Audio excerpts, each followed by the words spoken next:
Hi, welcome back to my YouTube channel. This is the last section of chapter 3. I hope you enjoy it.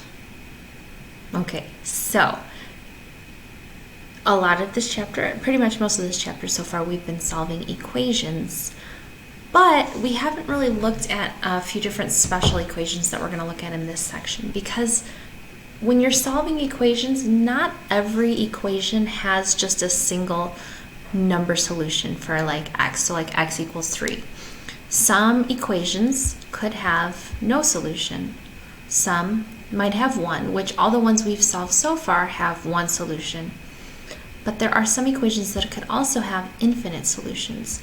And so examples are something like this. 3x plus 4 equals 3x. If I subtract 3x from both sides, which is what we do when we have variables on both sides, then we end up with 4 equals 0. Does 4 equal 0? Think about that. Don't think too long.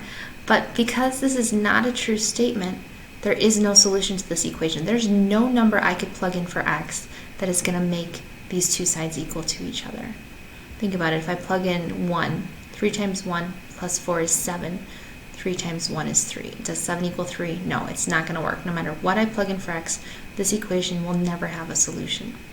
Most of the equations, all the equations we've solved so far in chapter 3, have one solution where we solve and we can get a single number for x. But then there are also equations like this, where once you end up simplifying, you end up with both sides being exactly the same. So if I subtract 4x from each side, we end up with 2 equals 2. Since 2 does equal 2, then x can be anything. So this has an infinite number of solutions. Here I can't plug in anything for x, but here I can plug in an infinite number of solutions for x. I can plug in x equals 1. I could plug in x equals 2. I could plug in x equals negative 3.574. Any number I plug in for x, because these two sides are exactly the same, this is always going to be true no matter what. So in this section, you're going to learn to figure out how to tell if an equation has one solution, no solutions, or an infinite amount of solutions.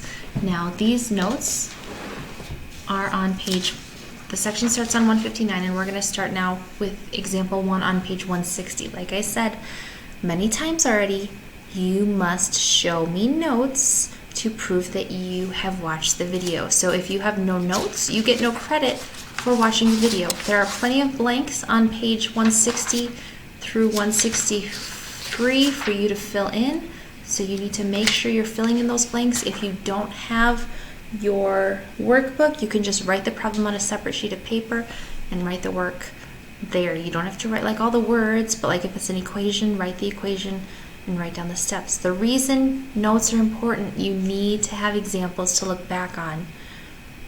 Last quiz, you guys were able to use your notes, and a lot of you did not have them. So you want to make sure you take notes so that you can refer back to that. That's a way you study as well. You look back at problems you've done, or when you're doing the homework and you're stuck, you can look at an example and see what the next step is. So that's why it is so important for you guys to not only watch, but take notes.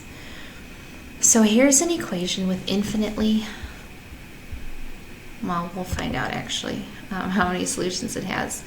But let's just look at this equation first of all. So here's my equation.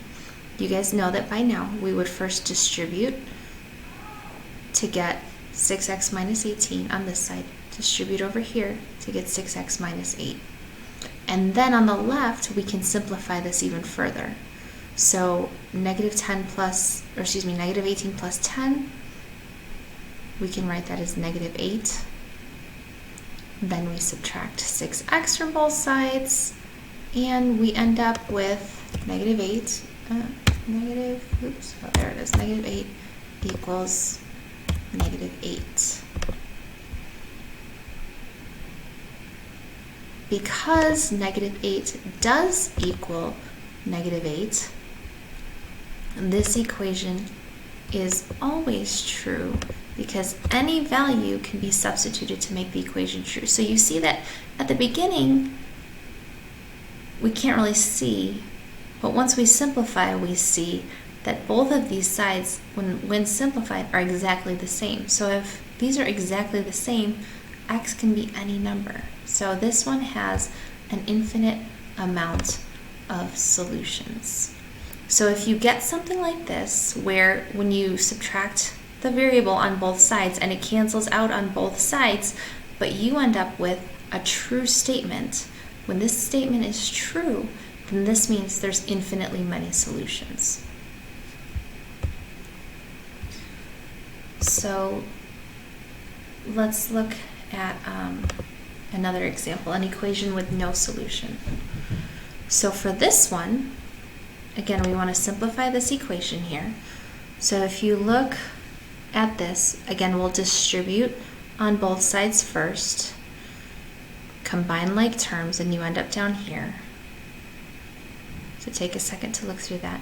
But if I add 16 to both sides, notice that 16 cancels out on both sides, and I end up with 32 equals 12. But we know, or you should know, that 32 does not equal 12. So in a case like this, when you have something like that, that means because it is never true, then there are no values that can be substituted in to make this equation true. So this equation has no solution. So if the variables all cancel out and you end up with a true statement, like the previous example, there's an infinite amount of solutions. X can be anything. If the variables cancel out and you end up with a false statement, then no values for x work. If you look here, we have negative 16x plus 12 plus 32. There's nothing that we can plug in for x that is going to make this true. So take a minute, and on the bottom of page 160 and 161, there are a few equations, and you want to see which one has an infinite number of solutions and which one has no solution. So take a minute, pause the video, and do the check problems on the bottom of page 160 and 161.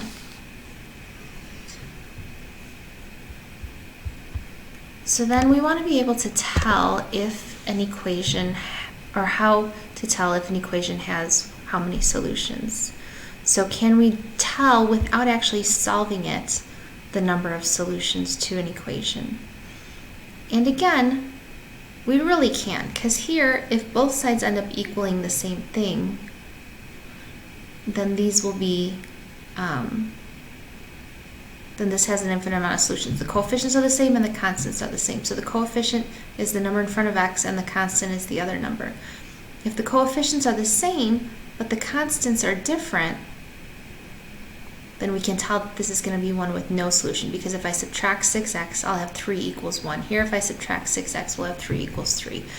Here, if the coefficients are different, then you're always going to be able to find one solution for that. So if the number in front of x is the same, then we'll either have no solution or one solution. But if the number in front of x is different on each side, then you will find one solution. Does that make sense? So take a minute and pause this and analyze it and think about it and make sure that you understand what this is saying. So if we have a bunch of equations, we want to tell how many solutions they have. And we can actually create some equations meeting certain criteria.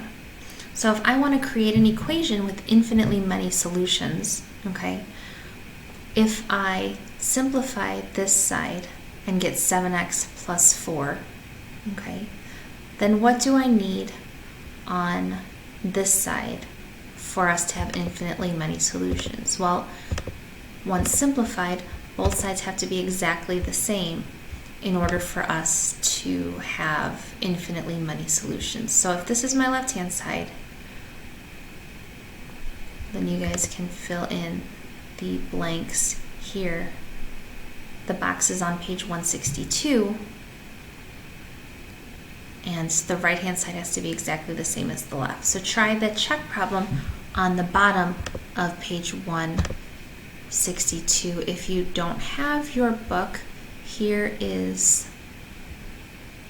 what the check problem is, so you can do this in your notes. Just right here are the choices for that, so you can pause that and decide. And here are the choices there, so you can pause and look at that and figure out what needs to go in each of those. Okay? Last thing for today, creating an equation with no solution. So if it has no solution, that means that the variables have to be the same on each side, but the constant, the other number that comes after the variable, is different. So if we simplify that left-hand side and get down when we distribute 3 and then combine like terms, we get 5x plus 12. So if the left is 5x plus 12, then the right has to be 5x plus anything other than 12. So they only gave us 2 solutions, so we'll use 8. So since the coefficients are the same, but the constants are different, this is an equation that has no solution. So you should be able to tell if an equation has one, none, or infinitely many, and then you should also be able to create an equation that has either infinitely many or no solution. So last thing for today, finish the check problem at the bottom of page 163, and in the bottom, in the box on page 163, in that pause and reflect box, I would like you to draw me something nice to look at. So your best drawing, what can you put in that box on the bottom of page 163? I know I have several artists in pre-algebra, so just take a minute, don't take a long time, but just draw a picture in there. Whatever you want, as long as it's appropriate for school. And you guys have a good rest of your night. I will see you later. Check back for more content like this soon. Have a great night. Don't forget to like and subscribe. You know the drill. Okay, bye.